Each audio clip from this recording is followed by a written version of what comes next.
Assalamualaikum warahmatullahi wabarakatuh. Perkenalkan, nama saya Syamsul Huda dari TI 18E NIM 1017. Di sini saya akan menjelaskan tentang host of quality. Yang pertama yaitu QFD. QFD atau Quality Function Deployment adalah suatu proses atau mekanisme terstruktur untuk menentukan kebutuhan pelanggan dan menerjemahkan kebutuhan-kebutuhan itu ke dalam kebutuhan teknis yang relevan, di mana masing-masing area fungsional dan level organisasi dapat dimengerti dan bertindak, menurut Nasution tahun 2001.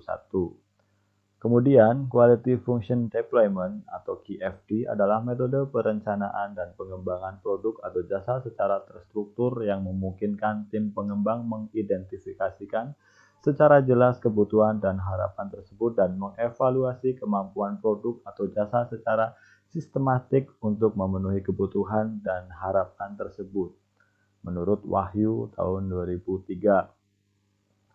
Alat utama dari QFD adalah matrik, di mana hasil-hasilnya dicapai melalui penggunaan tim antar departemen atau fungsional dengan mengumpulkan, menginterpretasikan, mendokumentasikan, dan memprioritaskan kebutuhan-kebutuhan pelanggan. Titik awal QFD adalah pelanggan serta keinginan dan kebutuhan dari pelanggan. Dalam QFD, hal ini disebut suara dari pelanggan. Pekerjaan dari tim QFD adalah mendengar suara dari pelanggan. Proses QFD dimulai dengan suara pelanggan dan kemudian berlanjut melalui 4 aktivitas utama, yaitu 1. Perencanaan produk atau menerjemahkan kebutuhan-kebutuhan pelanggan ke dalam kebutuhan-kebutuhan teknik. Yang kedua, desain produk, menerjemahkan kebutuhan-kebutuhan teknik ke dalam karakteristik komponen. Yang ketiga, perencanaan proses, yaitu mengidentifikasikan langkah-langkah proses dan parameter-parameter serta menerjemahkan ke dalam karakteristik proses. Yang keempat, pengendalian proses, menetapkan atau menentukan metode-metode pengendalian untuk mengendalikan karakter proses. Ini merupakan contoh matriks host of quality. Terdapat beberapa bagian, antaranya A, B, C, D, E, dan F. Untuk bagian A berisi daftar mengenai kebutuhan konsumen atau customer need. Bagian B berisi tentang matrik perencanaan, yaitu berisi informasi mengenai data kuantitatif pasar, menunjukkan kepentingan relatif dan kebutuhan konsumen, strategi pencapaian tujuan untuk produk atau jasa baru, perhitungan ranking kebutuhan konsumen.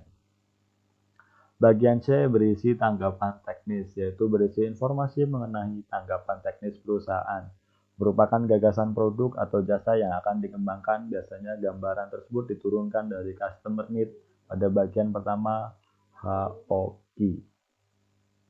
Pada bagian D berisi hubungan, dampak tanggapan teknis perusahaan dengan kebutuhan pelanggan.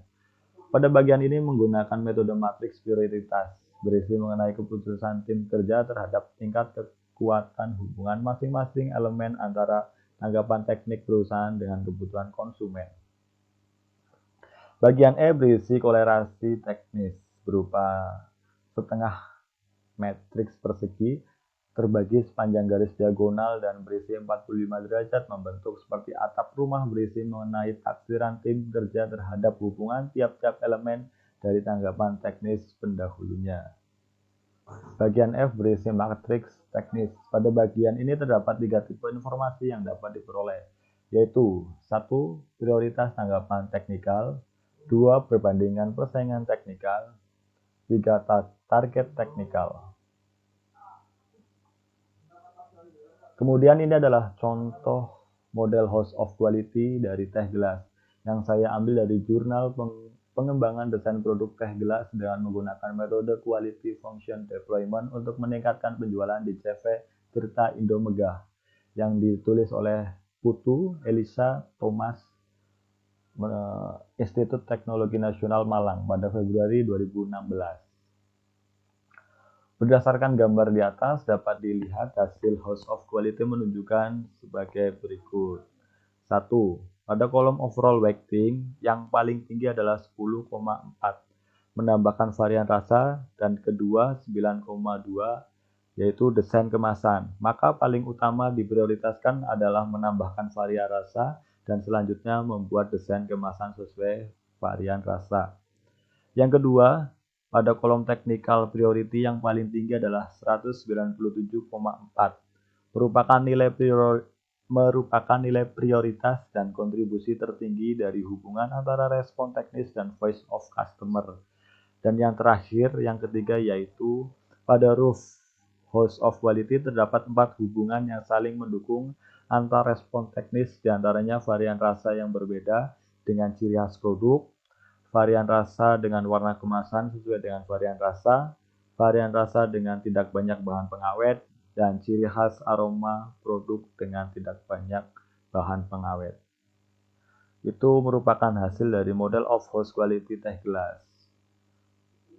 Mungkin sekian dari saya, kurang lebihnya minta maaf. Wabillahi taufiq wal hidayah. Wassalamualaikum warahmatullahi wabarakatuh.